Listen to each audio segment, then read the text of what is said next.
Warning, this video isn't for anyone under the age of 16. If you're under 16 years old, please leave the video now because we do get into some adult type shit. Thank you.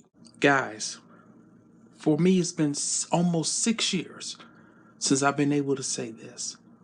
It's the reason that I started my YouTube channel to begin with, guys.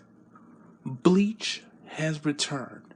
The brand new one-shot chapter is out. 70 plus pages of Bleach content.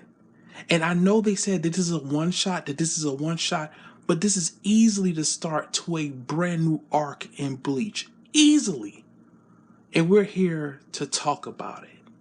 So guys, although the style of review has changed, and it has, the passion is still here. My knowledge is still here. My theories are still here.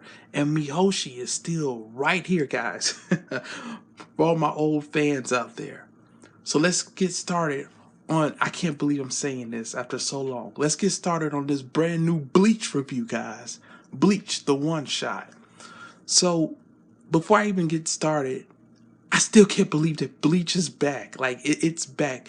We have the anime coming out very soon, and Kubo says that he's going to be doing something different towards the end of it because he didn't like the way it ended in the manga. So we're gonna get an anime only ending that we all can appreciate and that we all actually really do want, because we all know that the ending of Bleach was extremely rushed, okay, to say the least. So let's get into this review of Bleach, the one-shot review, or as I like to say it, the start to the Hell arc, because that's what it is. So, who is narrating this story? You know, when we first started off, we hear about the goldfish, and we hear the story about the goldfish. So I'm wondering who exactly is narrating this. Could it be someone for Hell? I don't know. We also get brand new / old enemies, guys. I mean, they're old enemies, but they're going to have a new twist, a new spin on them. So we find out in this chapter that we have these new hollows that don't carry any type of spiritual pressure. We also see the return of Grunts. In case you guys forgotten, he was the one that was defeated by Miuri with a very slow and painful death. Now, here's one thing that I want to know. These new hollows, they don't carry any type of spiritual pressure. Is that the reason that Ichigo or none of the others noticed them, even though they was like insanely huge? We all saw that Ichika could see them, but no one else could see them, although they were extremely huge. I wonder, is that because both Renji and Rukia know the names to their Zanpakutos? That training that they did, like, did it somehow affect Ichika on a genetic level? I'm just wondering, like, there has to be something special to Ichika. We just don't know it yet, but we're going to find out sooner or later. But I just don't know. We also find out that hollows that have been killed, that have been sent to Hell, are definitely going to return. Okay? When the hollow goes to Hell, the whole is no longer bound to their flesh, as Gantz explained. And I'm like, okay.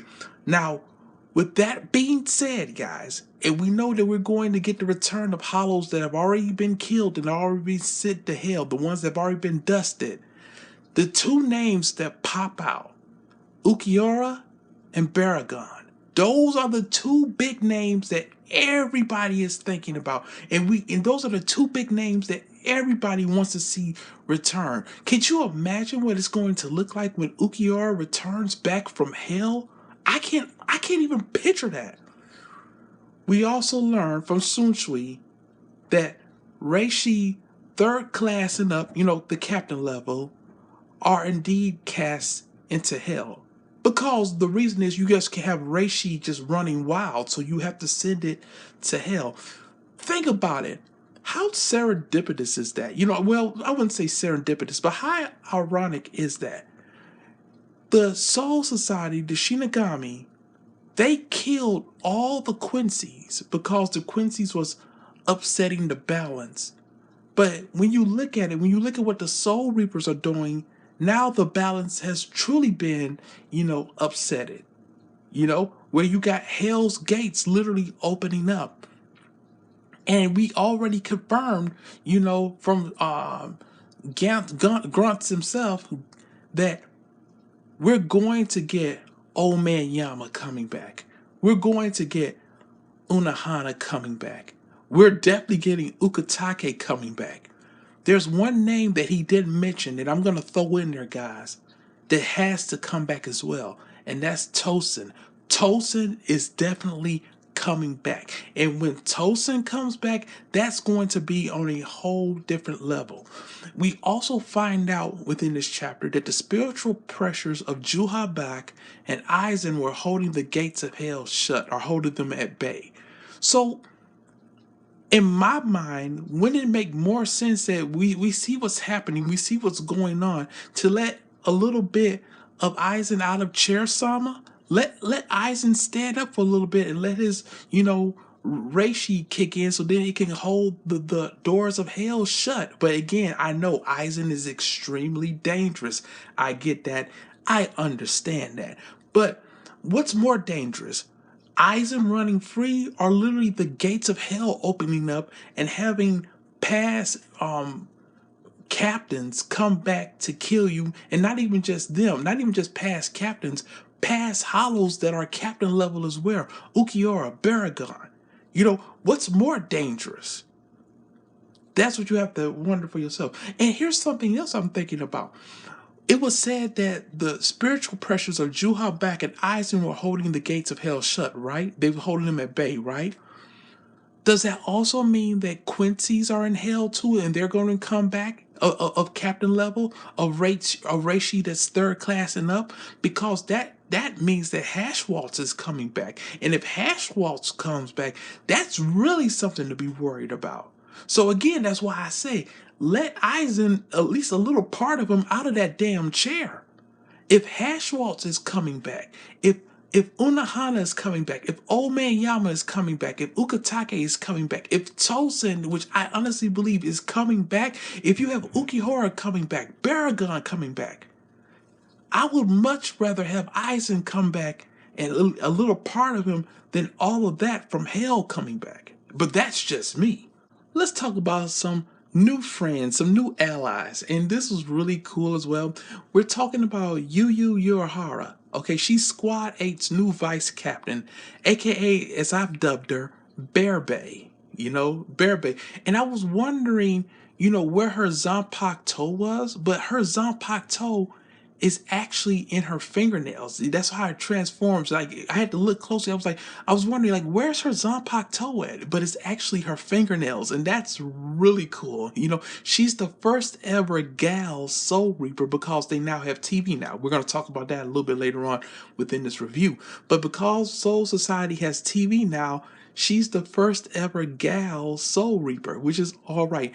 Next up, we have Atu, I think that's how you pronounce his name. Atu, like, it's kind of like the Pokemon. He's Squad 7 News Vice Captain. He's the first ever Deaf Soul Reaper. I mean, we had the first ever Blind Soul Reaper, so now we have the first ever Deaf Soul Reaper as well. And being that he's deaf, he turns his Zanpakuto into origami.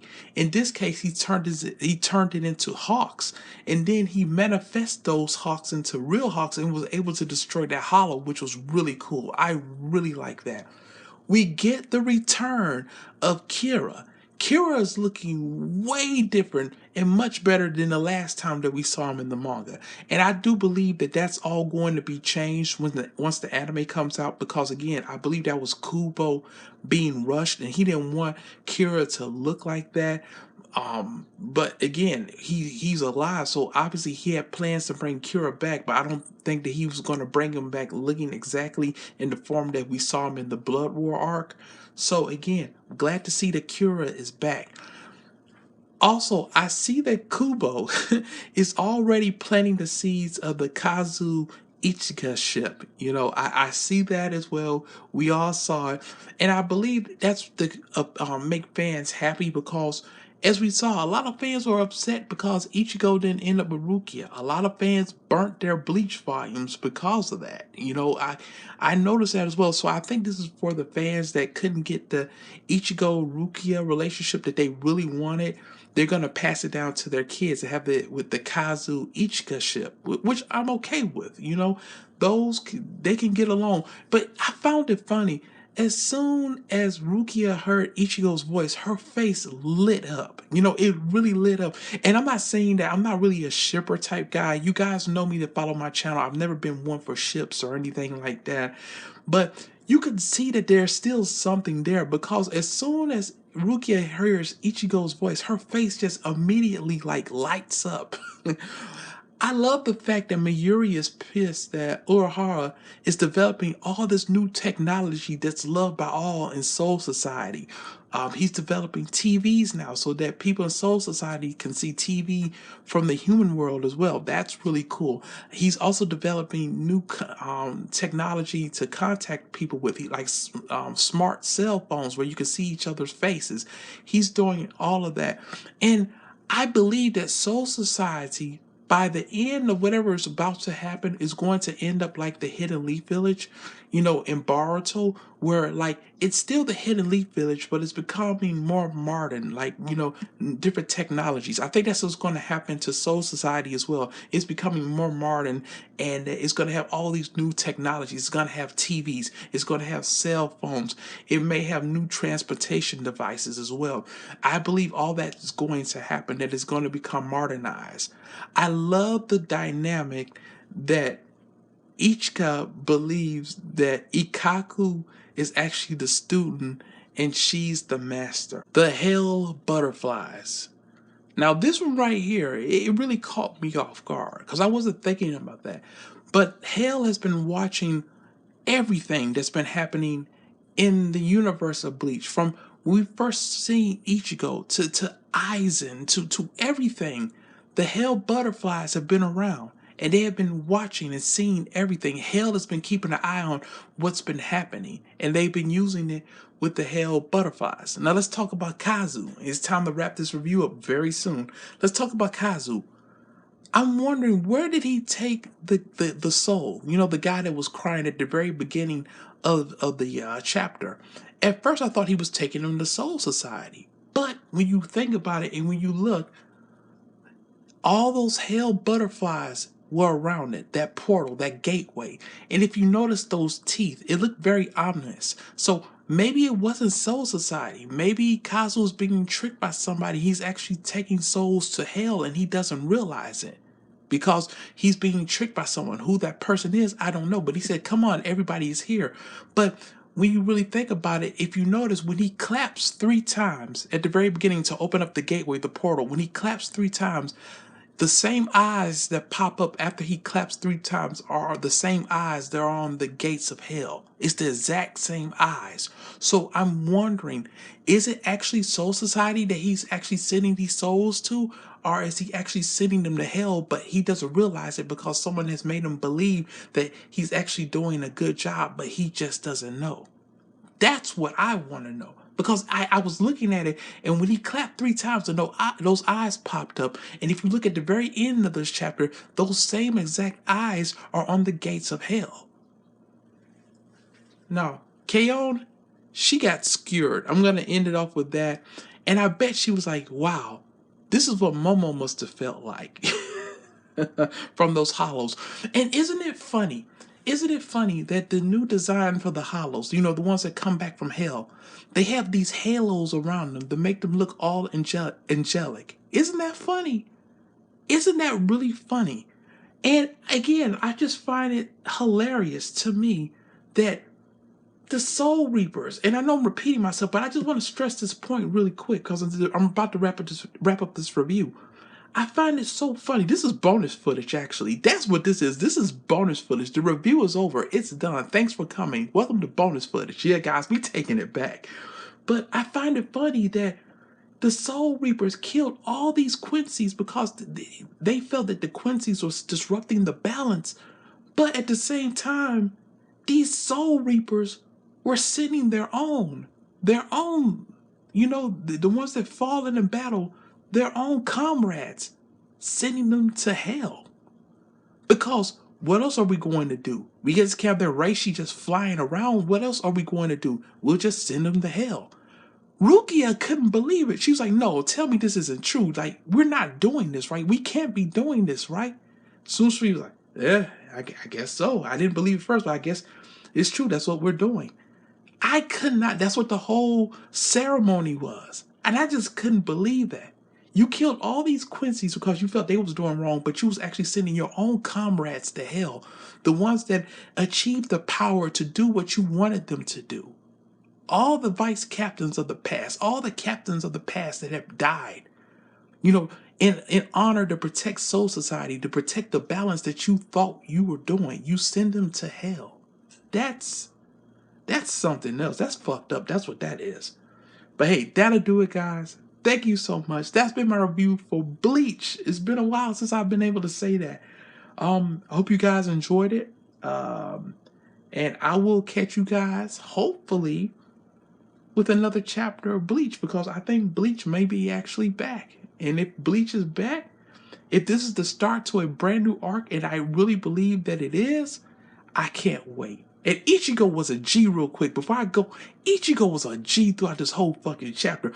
He didn't let anything stop him. Like every time somebody said something to Ichigo, he just slid him. Sling, sling. He killed those hollows like it was nothing. Sling, sling. He say, Renji, get you and your daughter out of here. I handled this. Sling, sling. Like Ichigo was a G throughout the whole chapter, man. It was good. It was really good. Koopa was in his bag with this chapter. He really, really was. But hey, that really will do it. Thank you guys so much. I'll catch you guys next time. And hey, for Mihoshi, for myself, for bonus footage, sayonara, suckers.